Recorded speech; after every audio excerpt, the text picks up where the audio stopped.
Talking with head coach Geno Frugoli. And coach, you faced a couple of pretty good teams this past week, Texas Arlington and Texas State. The match against UTA was a close one, and you played them tough. How close do you think you are to being at that level?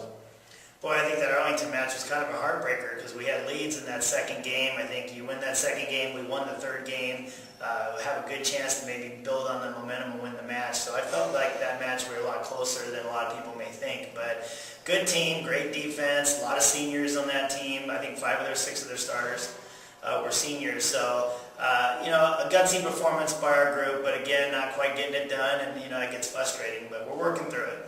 Defensively, you had 3 players in double-digit digs in that match. You also had a few more solid contributors. You had 11 blocks, which was the most you've had this season. You held UTA to a .068 hitting percentage in the set that you won. How did you rate that defensive performance overall? Well, I think it was one of our better performances of the year, especially blocking, and to get 11 blocks compared to their 4, that's the first time all year we've done that. We're not the largest team in the Southland, so to accomplish that I think was great, and a credit to our girls that's really learning the scouting report, trying to stop what they like to do best, and I think with a little more experience we're going to get 11 blocks, we're going to win the match. Texas State, we talked about this a little bit earlier in your office, but they have more than enough height on that ball club, including on the back row. They had a couple of 6-footers at different times. Compare them to Texas San Antonio. You've seen both of them this year. They're tied for the top record in the Southland Conference at this point. Who do you think's a better ball club, UTSA or Texas State? Boy, put me in a tough spot there. They're both great teams. I've known Coach Chisholm for a lot of years, and I know that she goes out and recruits quality kids, especially around that area of Austin and Dallas and Fort Worth and all that. And so they just got some great athletes there with a lot of experience. UTSA does as well. Both big physical teams that are, I think are almost a class above everybody else in our conference.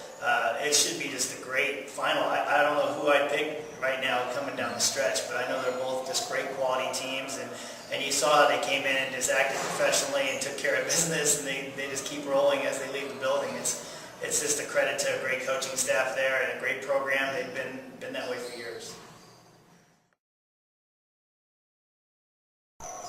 Standing in a different part of the locker room. They're still working on it. It's a pretty good-sized locker room you got here, and it's going to have different areas besides just the lockers and a shower facility. It's going to have kind of a player lounge area here as well. And Coach, this is going to be it's an upgrade, but it's going to add to what you're trying to do here at Southeastern, isn't it?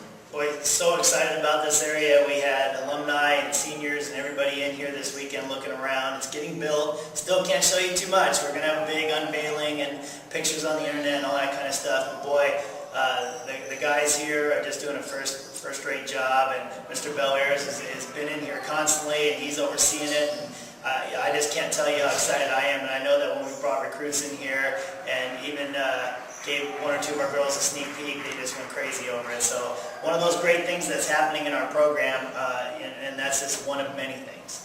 Well, you mentioned the alumni. They were here this past weekend. It was homecoming, senior day. Yes. You had alumni in a reunion and an alumni game. First off, how'd the game go? But also, that was a heck of a turnout you had for the ball game as far as alumni coming back to watch. I was shocked. I walked up to a pre-luncheon they had to just talk a little bit about the game and what they're going to see, and I saw like 60, 70 people in the room up there, just alumni and their family and people that are coming out to support. Fantastic. And I just met so many quality past players that shared their stories and their excitement for Southeastern, and they were just so excited to meet our girls, watch the team.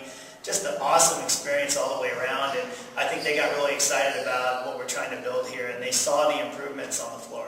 How'd the alumni game go on Sunday? Well, I had to play, and so did Coach Morgan, so we kept it going. But I tell you what was really neat was you see some of these past stars from Southeastern, and now they're mothers, and their kids are running around and all that, and some of the gals were older, and they got out there, and you could see that old competitive spirit, and you could see why they were great college athletes, and at a time where we had great tradition here and won a lot.